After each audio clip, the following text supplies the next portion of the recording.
بسم اللہ الرحمن الرحیم۔ معزز سامعین کرام، ہم نے اولاد کے حقوق کا پہلا حصہ بیان کیا تھا۔ اب دوسرا حصہ پیش خدمت ہے، بچوں کے حقوق۔ اسلامی تعلیمات کی روح سے بچوں کی حفاظت اور نگہداشت بہت ضروری ہے۔ اسلام نے بچوں کے حقوق کے سلسلے میں خصوصی ہدایات دی ہیں۔ ان ہدایات پر نظر ڈالنے سے ظاہر ہوتا ہے کہ یہ حقوق دو طرح کے ہیں۔ حقوق کی ایک قسم وہ ہے جن کی ادائیگی لازمی ہے اور ان سے کوتاہی کرنا موجب سزا ہے۔ دوسری قسم وہ ہے جن کا ادا کرنا پسندیدہ ہے اور ان سے کوتاہی کی صورت میں اخلاقی اور معاشرتی سزا تو ملتی ہے لیکن قانونی گرفت نہیں ہوتی۔ انہیں ہم آئینی حقوق اور اخلاقی حقوق کا عنوان دے سکتے ہیں۔ پہلے نمبر پہ آتا ہے آئینی حقوق۔ اسلام نے اولاد کے معاملے کو صرف والدین کی ثوابدید پر ہی نہیں چھوڑا اور نہ ہی معاشرے کے رویے پر انحصار کیا ہے، بلکہ بچوں کو قانونی تحفظ فراہم کیا ہے اور ان کے ساتھ روا رکھے جانے والے غلط رویہ کو قابل سزا قرار دیا ہے۔ دور حاضر میں بچوں کی نگہداشت کی صورت میں جو سرگرمیاں دکھائی دیتی ہیں اور اقوام متحدہ کے ذیلی اداروں میں اس سلسلے میں جو اقدامات کیے جا رہے ہیں وہ انسانی معاشروں کی کوتاہیوں اور غفلتوں کا ہی رد عمل ہے۔ اسلام نے اپنے معاشرتی تنظیم میں پہلے دن سے ہی بچوں کے حقوق کے بارے میں واضح موقف اختیار کیا ہے اور یہ اس عظیم اصلاح کا حصہ ہے جسے اسلام نے معاشرت تشکیل میں اختیار کیا ہے۔ آئینی حقوق میں درج ذیل حقوق آتے ہیں اور اسلام اس کی تعلیم دیتا ہے۔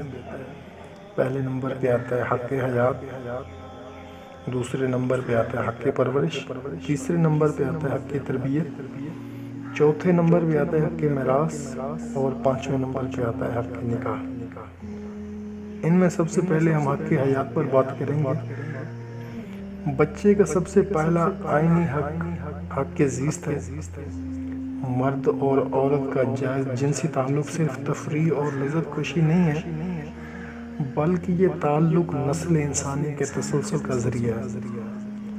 لہٰذا اس تعلق کے نتیجے میں جو بچہ جنم لیتا ہے اس کا یہ حق ہے کہ اس کی زندگی کو محفوظ بنایا جائے۔ چونکہ وہ اپنی حفاظت نہیں کر سکتا اس لیے والدین اور معاشرے کی ذمہ داری ہے کہ اس کی زندگی کو یقینی بنائے۔ بعض انسانی معاشروں میں اولاد کو قتل کر دیا جاتا تھا، معاشی تنگی کی وجہ سے یا مذہبی عقیدہ کی بنا پر۔ انہیں معبودوں کے لیے قربان کر دیا جاتا تھا۔ قرآن و سنت نے قتل اولاد کو قانونی جرم قرار دیا ہے، خواہ معاشی عوامل کی وجہ سے ہو یا مذہبی عقیدہ کی بنا پر۔ بعض عرب قبائل میں لڑکیوں کو زندہ درگور کر دیا جاتا تھا، قرآن نے اسے ممنوع قرار دیا۔ معاشی، مذہبی اور قبائلی عصبیت کی بنا پر ہونے والی قتل اولاد کی تینوں نوعیتوں کو ممنوع قرار دیا ہے۔ اس میں پہلے نمبر پہ آتا ہے معاشی بنیاد پر اولاد کا قتل۔ اللہ تعالیٰ نے اس کائنات میں انسان کے لیے بے پناہ وسائل حیات رکھے ہیں اور اسے حکم دیا ہے کہ محنت اور جد و جہد سے ان وسائل سے استفادہ کرے اور ان سے دنیاوی زندگی کو مزین کرے۔ بعض انسانوں کے ظالمانہ رویوں کے باعث وسائل حیات پر چند لوگوں کا قبضہ ہو جاتا ہے اور بقیہ خلق خدا کو وسائل حیات سے کم حصہ ملتا ہے۔ اس لیے بعض اوقات وہ معاشی تنگی کی وجہ سے قتل اولاد جیسے جرم کا ارتکاب کرتے ہیں۔ انسان کی کم ہمتی یا ظالمانہ معاشی نظام کی مداخلت کی وجہ سے وہ اولاد سے محرومی کا اقدام کر گزرتا ہے۔ قرآن و سنت نے معاشی وجہ کی بنا پر قتل اولاد کو شدت سے منع کیا ہے۔ ارشاد خداوندی ہے وَلَا تَقْتُلُوا أَوْلَادَكُمْ خَشْيَةَ إِمْلَاقٍ نَحْنُ نَرْزُقُهُمْ وَإِيَّاكُمْ إِنَّ قَتْلَهُمْ كَانَ خِطْئًا كَبِيرًا۔ اور اپنی اولاد کو مفلسی کے خوف سے قتل نہ کرنا، کیونکہ ان کو اور تم کو ہم ہی رزق دیتے ہیں۔ کچھ شک نہیں کہ اس کا مار ڈالنا سخت گناہ ہے۔ اسی طرح ایک اور جگہ پہ ارشاد ہے، آپ صلی اللہ علیہ وسلم ان لوگوں سے کہیں کہ آؤ میں تمہیں وہ چیز پڑھ کر سناتا ہوں جو تمہارے پروردگار نے تم پر حرام کر دی ہے۔ کسی چیز کو اللہ کا شریک نہ بنانا، ماں باپ سے حسن سلوک کرنا، ناداری کے اندیشے سے اپنی اولاد کو قتل نہ کرنا، کیونکہ تم کو اور ان کو ہم ہی رزق دیتے ہیں، اور بے حیائی کے کام ظاہر ہوں یا پوشیدہ ہوں ان کے پاس نہ بھٹکنا، اور کسی جان والے کو جس کے قتل کو اللہ نے حرام قرار دیا ہے قتل نہ کرنا مگر جائز طور پر، یعنی جس کا شریعت حکم دے ان باتوں کی وہ تمہیں تاکید کرتا ہے تاکہ تم سمجھو۔ دوسرے نمبر پہ آتا ہے مذہبی بنیاد پر اولاد کا قتل۔ مشرکانہ کلچر میں دیوی دیوتاؤں کی نظر میں اولاد کی قربانی کی جاتی تھی۔ بعض مشرکانہ معاشروں میں اب بھی یہ رسم باقی ہے۔ قرآن اس قبیح رسم کی مذمت کرتا ہے اور اسے احمقانہ عمل قرار دیتا ہے۔ اسلامی تعلیمات نے اس رسم کو ختم کرنے میں اہم کردار ادا کیا ہے۔ قرآن مجید میں اس پر تبصرہ کرتے ہوئے کہتا ہے قرآن مجید، قد خسر الذين قاتلوا اولادهم سفها بغیر علم وحرموا ما رزقهم الله افتراء على الله قد ضلوا وما كانوا مهتدين۔ جن لوگوں نے اپنی اولاد کو بے وقوفی سے بے سمجھی سے قتل کیا اور خدا پر افتراء کر کے اس کی عطا کی ہوئی روزی کو ٹھکرایا، وہ گھاٹے میں پڑ گئے، وہ بلا شبہ گمراہ ہیں اور ہدایت یافتہ نہیں ہیں۔ اس طرح ایک اور آتا ہے لڑکیوں کا قتل۔ کئی معاشروں میں لڑکیوں کو پیدائش کے بعد فوراً قتل کر دیا جاتا تھا۔ عربوں میں بعض قبائل ایسے تھے جو لڑکیوں کو زندہ درگور کر دیتے تھے۔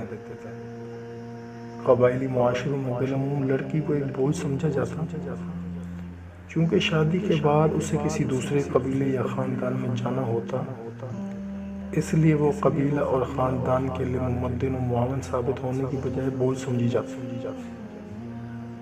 اس نام نہاد ترقی یافتہ دور میں بھی لڑکیاں جہیز کم لانے کی وجہ سے قتل ہو رہی ہیں، اور بعض عورتیں سکیننگ کے بعد یہ معلوم کر کے کہ اس کے ہاں لڑکی پیدا ہو رہی اسقاط کروا دیتی ہیں۔